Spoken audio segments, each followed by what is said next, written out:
I came to Gunung Lusar not for adventure, not for discovery in the grand sense, but for a single sound, a ghost note in the symphony of a dying ecosystem. The Sumatran ground cuckoo, Carpococcyx virides. A bird so rare, most ornithologists had quietly moved it to the presumed extinct column after the last verified sighting in 1997. I carried a parabolic microphone, a weathered field journal, and the quiet desperation of a man who preferred the company of vanishing things to the noise of people. My mother used to say I listened too much, absorbed the silences between words until I forgot how to speak myself. She'd hum old Javanese lullabies while pinning moths to corkboard, her fingers steady, her voice a soft vibration in the humid Jakarta air. She died of a fever that moved through her lungs like monsoon rain, relentless, thorough, 10 years ago last March. I was in Borneo then, tracking hornbills. I didn't make it back in time to hear her last breath. Some silences follow you. I didn't come for ghosts, but the jungle doesn't care what you came for. It only cares if you're listening. And after 6 weeks, alone in this valley, 3 days hike from the nearest village, a place where mist coils through dipterocarp branches like slow smoke and never fully lifts the boundary between listening and being listened to begins to dissolve. My campsite rests in a bowl of ancient earth where the canopy knits itself so tightly overhead that noon feels like twilight. The air is always wet, not with rain, but with a perpetual exhalation from the soil itself, a moisture that clings to your skin like a second layer, seeps into your clothing until fabric forgets its dryness, beads on your eyelashes when you blink too slowly. At night, the trees drip. Not rain, just condensation pulled from the sky by roots older than memory, older than kingdoms, older than the first human who ever stood here and felt small. You learn the rhythms after weeks like these. Gibbons call at dawn with cries sharp enough to slice the mist, their voices echoing through valleys like questions without answers. Hornbills glide silent over the canopy by midday, shadows passing over shadows. Tigers leave no sound at all, only crushed ferns arranged in perfect geometry, and the faint, musky scent of power moving through darkness. But 2 nights ago, I heard something new. Not an animal, not wind, not the creak of branches settling. A voice, soft, close enough to stir the fine hairs on my neck, speaking my name. Daniel, in English. My mother's accent, the slight rounding of the A, the gentle lift at the end that made every call feel like an invitation home. I froze, breath trapped in my throat. My mother's been dead 10 years. The rational part of my brain, the scientist, the skeptic, whispered dehydration, auditory hallucination, sleep deprivation. But the deeper part, the part that had spent childhood nights listening to her hum in the next room, knew that was her cadence. That was the way she said my name when she found me hiding under the bed during thunderstorms. I grabbed my headlamp, fingers fumbling with the switch. The beam cut through darkness, sweeping across gnarled roots and hanging lianas. Nothing. Just the red eyes of a common palm civet, blinking slowly from a branch 15 feet up, unconcerned, ancient, judging my panic with reptilian calm. Then movement.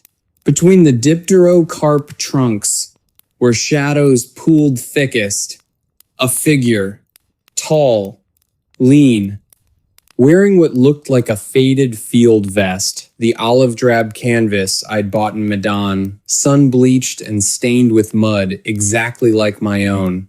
It didn't run, didn't hide, didn't even shift its weight. Just stood there, watching me watch it. A mirror held up to my solitude. Then it turned, not with human haste, but with a fluidity that suggested every muscle knew its purpose and walked away. Not crashing through brush, not even stepping on leaves. Like it knew where every root lay, every patch of moss that would betray a footfall. Like it belonged here more than I ever could, more than any outsider ever might. I didn't sleep that night. Sat with my back against a tree trunk, knife in hand, listening until my ears ached. The jungle offered no explanations, only the slow drip of moisture and the occasional sigh of something moving just beyond sight. At dawn, gray light filtering through canopy gaps like diluted milk, I found my audio recorder outside my tent. I'd left it inside, plugged into the solar charger, its red recording light extinguished.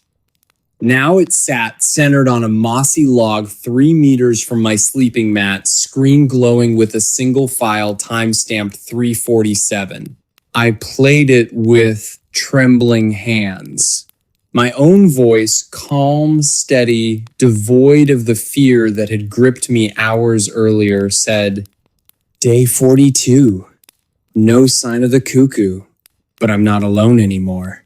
I never recorded that. And I don't say any more like that too final, too quiet. I say it with a lift, a hint of hope. This was a period, a full stop. The voice of a man who had crossed a threshold and knew he wouldn't return. That afternoon, while the sun struggled to warm the valley floor, I checked my gear meticulously. Tent intact. Food stores undisturbed, water filter clean, everything accounted for.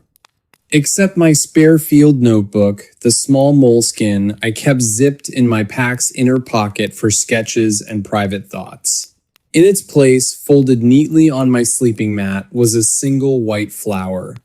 Jasmine. Jasminum sambac. My mother's favorite.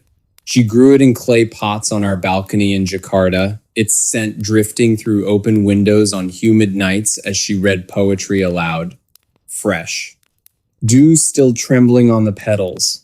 Impossible. Jasmine doesn't grow in this valley, too high, too acidic the soil, too deep in primary forest where cultivated flowers fear to tread. That night, I left my recorder running again. Set to voice activation, placed deliberately on the log where it had appeared. I lay awake until my eyes burned, listening to the jungle breathe around me.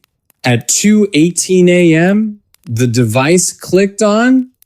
Not my voice this time. A whisper so soft it sounded like wind through bamboo, like water seeping through stone. You listen well, but you don't hear us yet. A pause. The sound of my own breath catching. Then clearer, closer, almost inside my skull. Stay. We'll teach you. I should have packed up.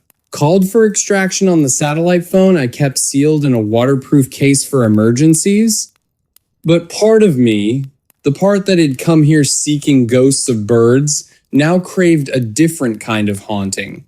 To know what it feels like to move through these trees without making a sound. To shed the clumsy weight of being an intruder. To be seen not as a threat, but as one of the silent ones. I stopped locking my tent after that. Not out of bravery, out of surrender. If they wanted to take something, they already had. My voice, my memories, the precise cadence of how I say, anymore. What was left to steal? My loneliness? They'd only be doing me a kindness. The next morning, I found my camp rearranged. Not trashed, not rifled through with greedy hands. Improved. My water filter hung from a higher branch, better sun exposure for drying the ceramic element. My cooking pot sat centered perfectly on the fire ring, lid aligned with the prevailing wind direction to prevent ash contamination. Even my boots were placed sole up on a flat stone to air dry properly, just as the Caro guides had demonstrated weeks ago before turning back at the valley's edge, their faces tight with unease. I'd nodded politely but never adopted their habits. Too much effort. Now someone had corrected my carelessness with gentle precision. I checked my journal. Flipped to yesterday's entry. Still no cuckoo. Rain all day. Felt watched. Below it in my handwriting, same blue-black ink, same pressure on the downstrokes, a new line. You're not being watched, you're being welcomed. I didn't write that. But the slant of the W, the way the tail of the Y curled upward, it was mine. Uncannily, impossibly mine. That afternoon, drawn by a pull I couldn't name, I hiked to the ridge where I'd seen the figure, found footprints in the soft mud near a stream choked with pitcher plants.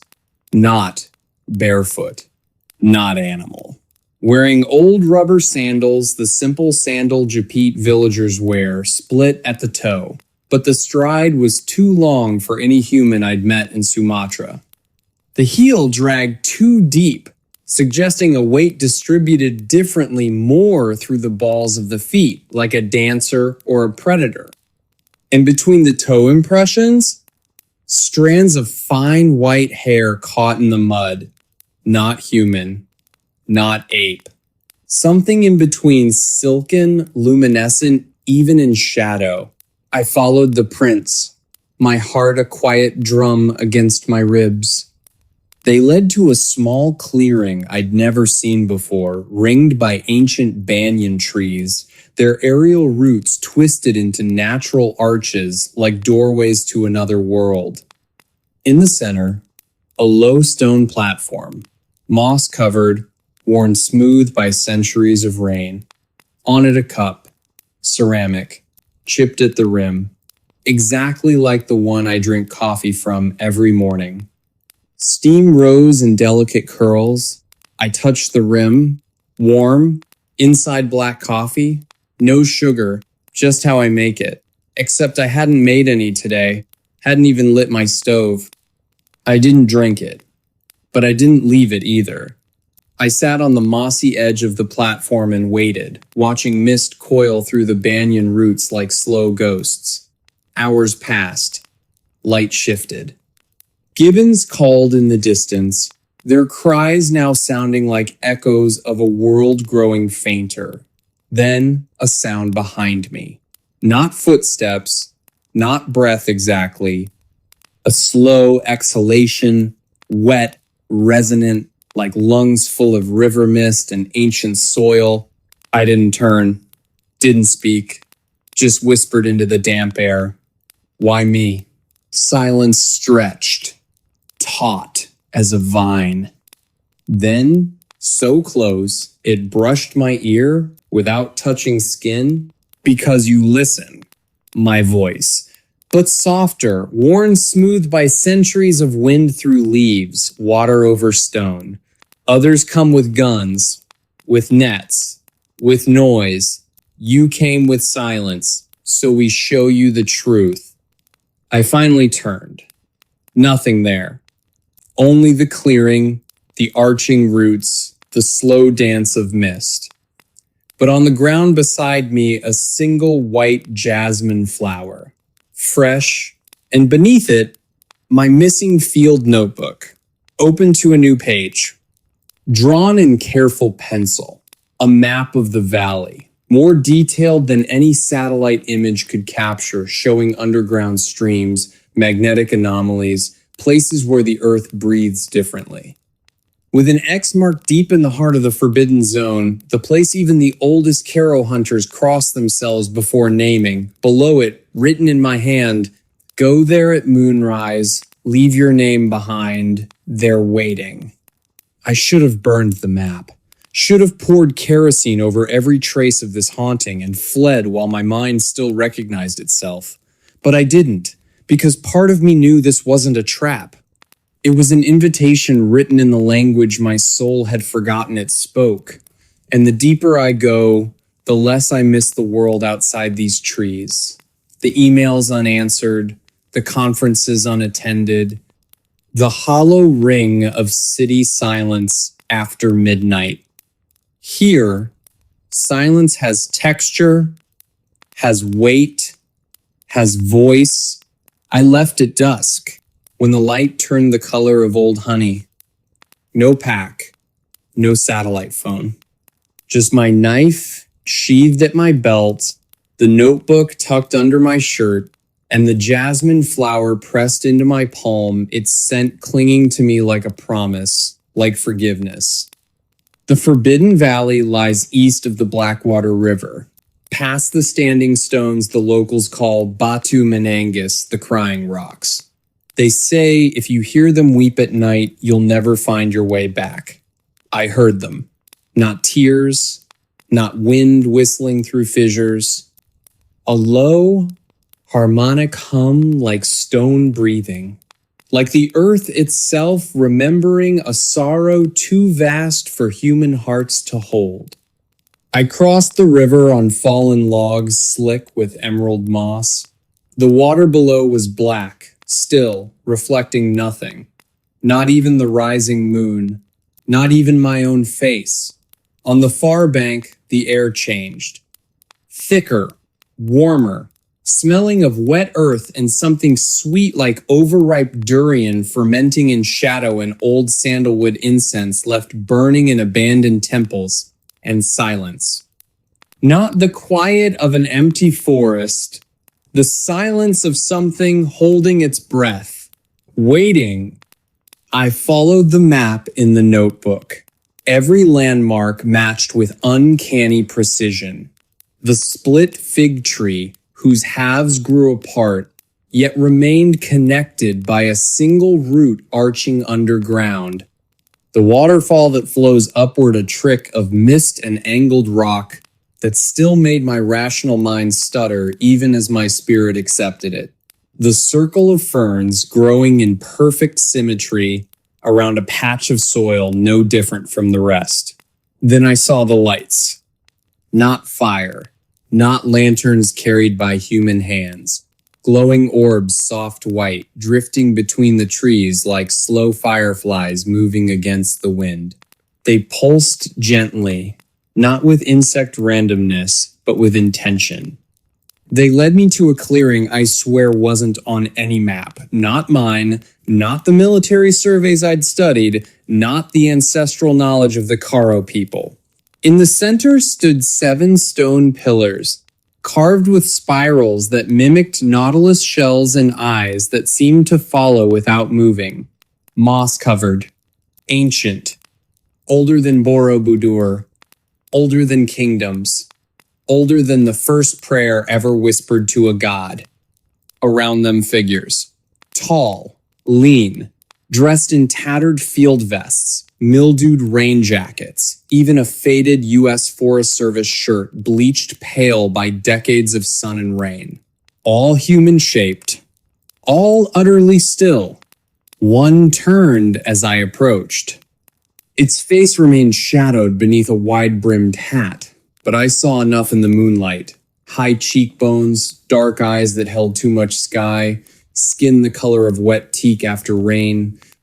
It raised a hand not in warning, in greeting, and spoke in perfect English, calm and clear, with the precise inflection I used when reading field notes aloud.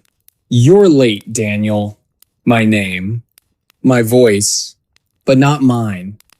I stepped closer, heart no longer racing, simply expanding, like a leaf unfurling. Saw now that their clothes weren't costumes worn over monstrous forms. They were real, worn by real people. Researchers whose faces I recognized from missing persons bulletins yellowed with age. Soldiers from colonial expeditions lost to jungle fever. Missionaries who vanished seeking souls in the green dark. All missing for decades. All standing here now. And their faces not monstrous, not distorted into nightmare, just changed. Eyes too large for their sockets, not grotesquely but beautifully like a tarsiers, capable of gathering light from the spaces between stars. Fingers slightly elongated, joints moving with a liquid grace no human anatomy permits, hair fine and white like spider silk catching moonlight. They weren't wearing skins. They'd become this through listening, through staying, through surrendering the noise of the world outside until only the forest's rhythm remained in their blood.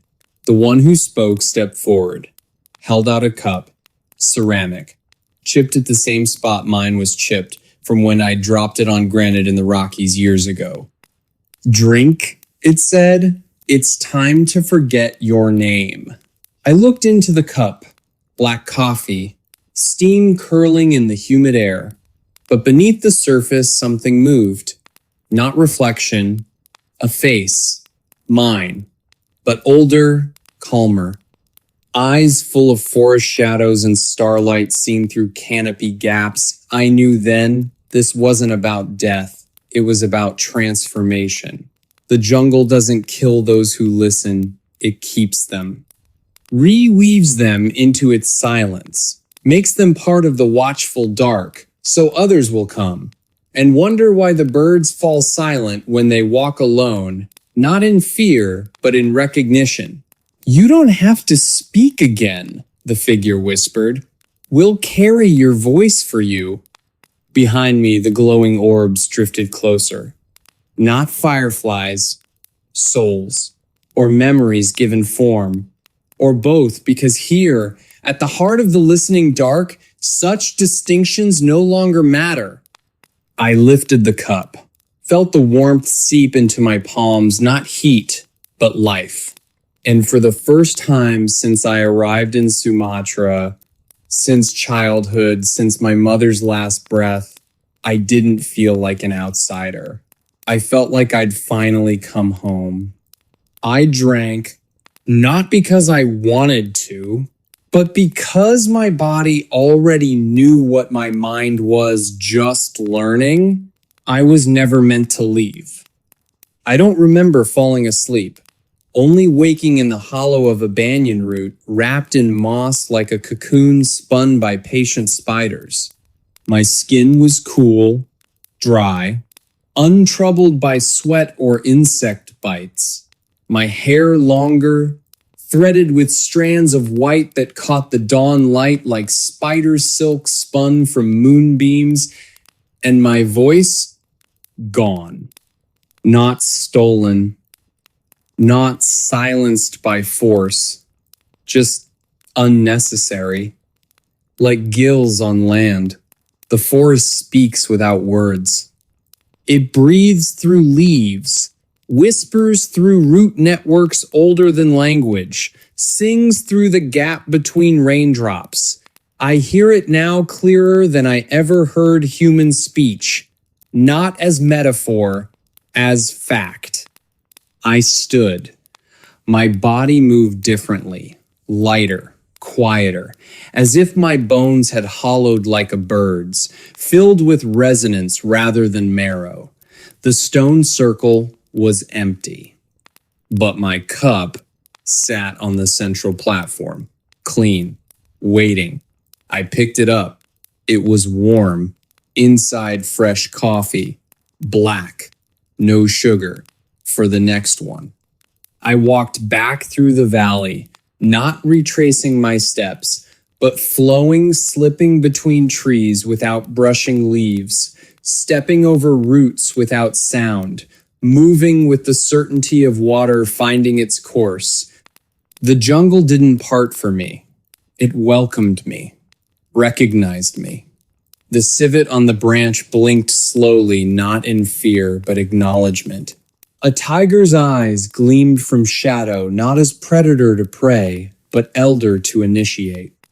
At the riverbank, I paused, looked down into the black water. My reflection stared back, but not the man who came here 6 weeks ago with his recorder and his grief, eyes too deep for a single lifetime. Skin too still as if carved from weathered wood, hair dusted with pollen and volcanic ash. I touched my throat. No Adam's apple, no pulse I could feel with fingertips. Just the slow thrum of the forest beneath my skin, a rhythm older than heartbeats.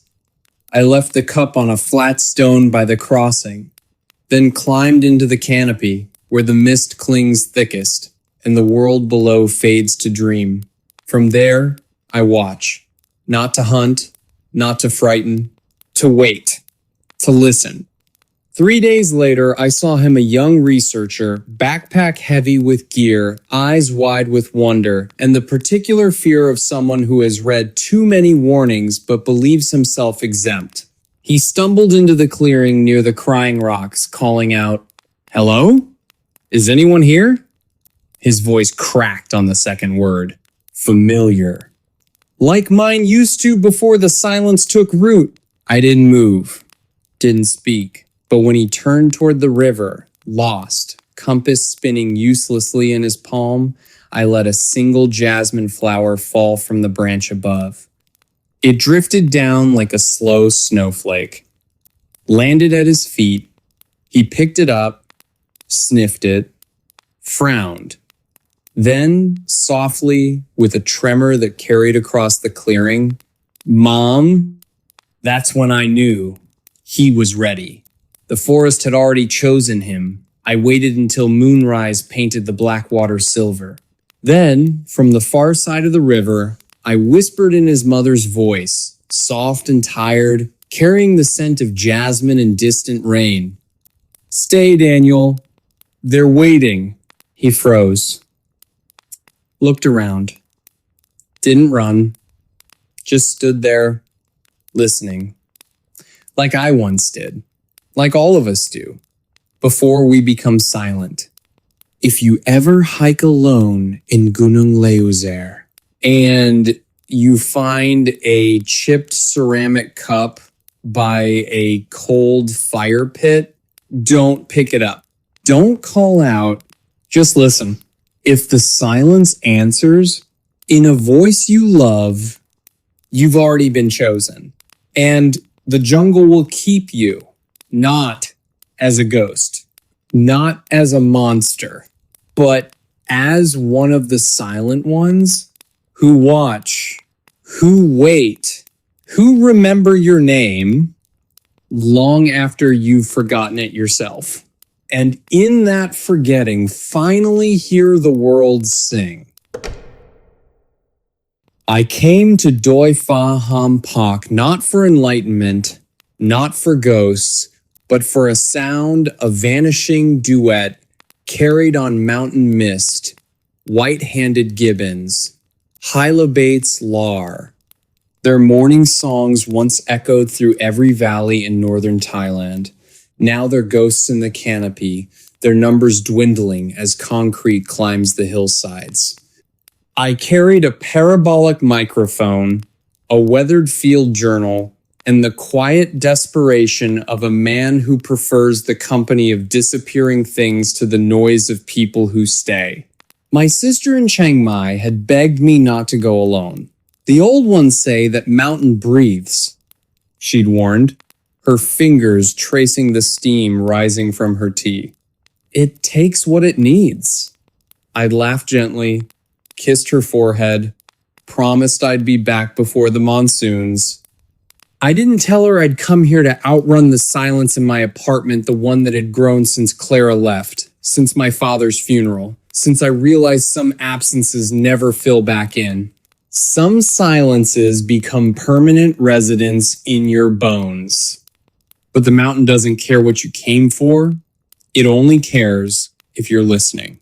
And after 6 weeks alone at 3,000 meters, where mist clings to Himalayan pines like wet silk, and the air grows thin enough to make your thoughts feel sharp and expose the boundary between observer and observed, begins to blur like watercolor in rain.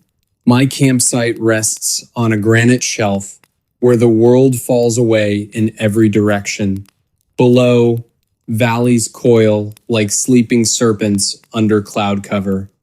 At dawn, temple bells echo from villages so distant they exist only as sound faint, metallic chimes swallowed by fog within seconds. By noon, the world vanishes completely in white. Not the soft gray of city fog, but a consuming whiteness that erases horizon, depth, even time.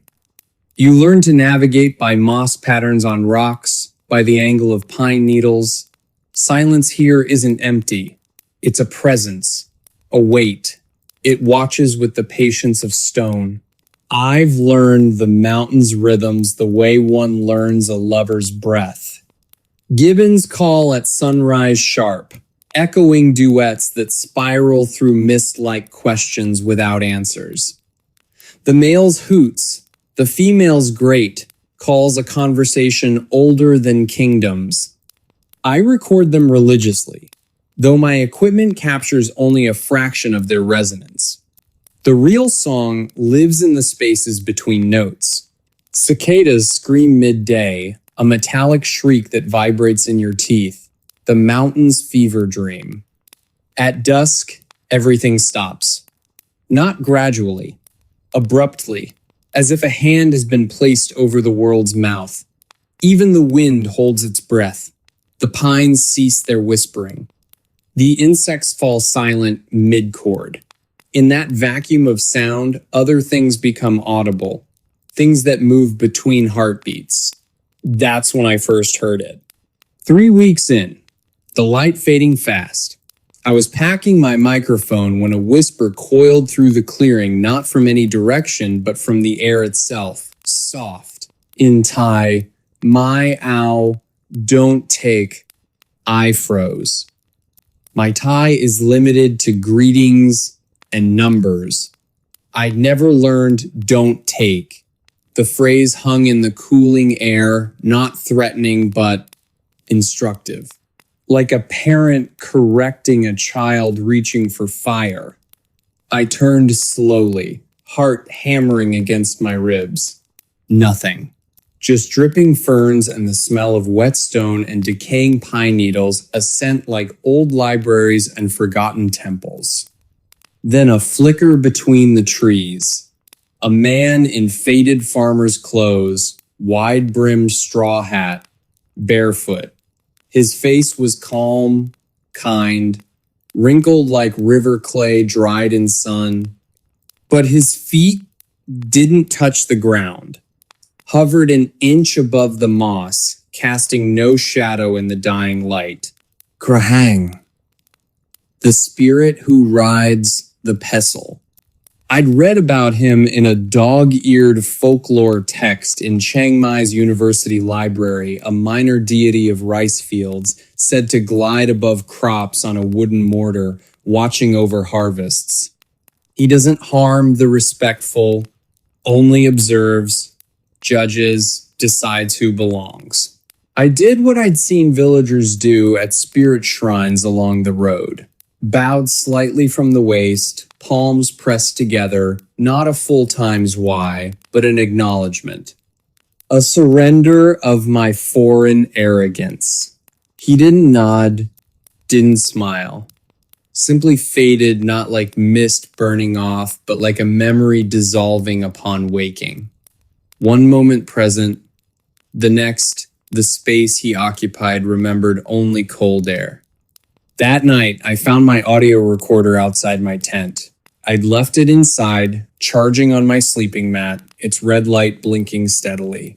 Now it sat centered on a flat rock 3 meters from my door flap, screen glowing with a single file time-stamped 22-3. Hands trembling, not from cold, but from the quiet violation of having my private space rearranged without sound or struggle. I played it. My own voice, calm, steady, devoid of the anxiety that had gripped me all evening, said, Day 41. The mountain knows my name. I never recorded that. And I don't say knows like that too reverent, too quiet. I say it with the clinical detachment of a scientist.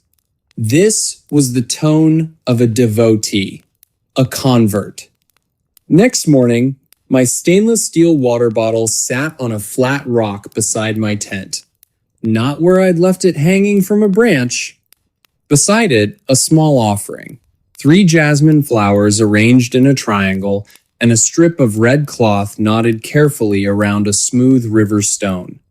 The cloth was faded, but clean, the color of dried blood. I hadn't left it there, hadn't even owned red cloth, but I knew what it meant. In Thai belief, red honors times Chow Fo Thao times the Lord of the Mountain. You tie it to trees, leave it at trailheads to ask permission to enter sacred space. To say, I acknowledge your sovereignty. I tread lightly. Someone or something was making offerings times for times me, pleading my case to the mountain's guardian. I should have packed then. Called for extraction on the satellite phone I kept sealed in its case. But part of me felt seen, understood in a way no human had managed since Clara walked out. The mountain wasn't threatening me. It was courting me, teaching me its etiquette, correcting my spiritual clumsiness with gentle hands. 2 nights ago, I woke to singing. Not the Gibbon duets I'd come for. A woman's voice clear, mournful, weaving through the banana grove that clung improbably to a south-facing slope below camp. The melody had no words I recognized, but its cadence spoke of longing, of roots torn from earth, of love that outlives death. It drifted upward on the night air, each note hanging like dew before dissolving. Nang Tani, the spirit of wild banana trees, beautiful, deadly. Folklore says she appears as a young woman in green times fa sin, her waist impossibly slender, her feet turned backward. She sings to lonely men, lures them deep into groves where time bends and hours become years. Some say she's the ghost of a woman who died in childbirth beneath a banana tree. Others say she's older than that, older than Buddhism, older than the First Kingdom, a land spirit who never consented to human dominion. I didn't go, didn't even sit up, just lay in my sleeping bag, listening until the song faded at moonset, each note taking a piece of my resistance with it. At dawn, shivering in the mountain cold, I unzipped my tent to find a single ripe banana on my sleeping mat, peeled, the flesh gleaming white and perfect, fresh. Impossible. Banana trees don't grow this high, too cold, too exposed. The nearest grove was 2 days' hike down in a sheltered valley, and no animal would peel a banana with such care, place it so gently on fabric. I didn't eat it. Not out of fear, but reverence. Some gifts aren't meant for consumption. They're meant as proof. I see you. I provide. Will you stay? That afternoon, while boiling water for coffee, I checked my journal. Flipped to yesterday's entry. Day 40. No gibbon sightings. Missed all day. Felt watched. Below it in my handwriting, same blue ink, same pressure on the downstrokes, a new line. They're teaching me to be quiet. Soon I won't need words. I didn't write that. But the slant of the T, the way the yai curled, it was mine. Uncannily, impossibly mine. as if my hand had moved while my mind slept, or as if something had learned to wear my gestures like a second skin. Last night, I dreamed of walking down the mountain. Not the treacherous switchbacks I'd climbed 6 weeks ago, but a gentle slope carpeted in moss, reaching Chiang Mai's night market. Finding my sister at our usual stall, steam rising from bowls of Time's cow soy. Hugging her, really hugging her, not the stiff, shoulder-patting embraces of adults who've grown apart. Her hair smelled of jasmine shampoo. She whispered, "You stayed too long," but she was smiling. When I woke, disoriented by the dream's vividness, I reached for my boots beside my sleeping mat. They were gone. Not stolen, not dragged away by animals, placed neatly at the edge of the clearing laces tied in precise double knots, the way my father taught me as a boy, the way I never tie them anymore. Beside them, a pair of bare footprints pressed into the damp earth. Size 10. My size. Toes splayed slightly, as if the walker carried no weight, leading away from camp into the mist-shrouded pines. I didn't follow. Didn't even stand to look longer, because in that moment I finally understood the mountain isn't haunted by spirits. It is times the spirit. A single, ancient consciousness woven through root and rock and mist, and it chooses who stays, who leaves, and who becomes part of its silence, not as prey, but as participant. This morning, I left my recorder running on the log beside my extinguished fire, sat wrapped in my sleeping bag, watching mist coil through pines like slow smoke. At 3:17 a.m., the voice activation triggered my voice softer, calmer than I've ever heard it whispered. Tell them I'm fine. Tell them I found what I came for. Pause. The sound of my own breath, slower than human norm. And tell my sister, I'm sorry I never learned her song. I picked up the recorder, stared at the glowing screen, then deleted the file. Not out of fear, out of privacy. Some transformations aren't meant to be archived. I walked to the oldest pine on the ridge, the one wrapped in frayed red cloth by generations of hikers, its bark scarred with centuries of prayers. I took the spare bandana from my pack red, faded from sun and sweat, and tied it carefully to a low branch. Not as a tourist gesture, as a vow. Said the only Thai phrase I know with true feeling. Kop kun krap, thank you. Now I sit here, writing this by headlamp, the beam catching mist droplets like suspended stars. My pack is gone. My satellite phone too. Not taken violently, simply absent, as if they'd never existed.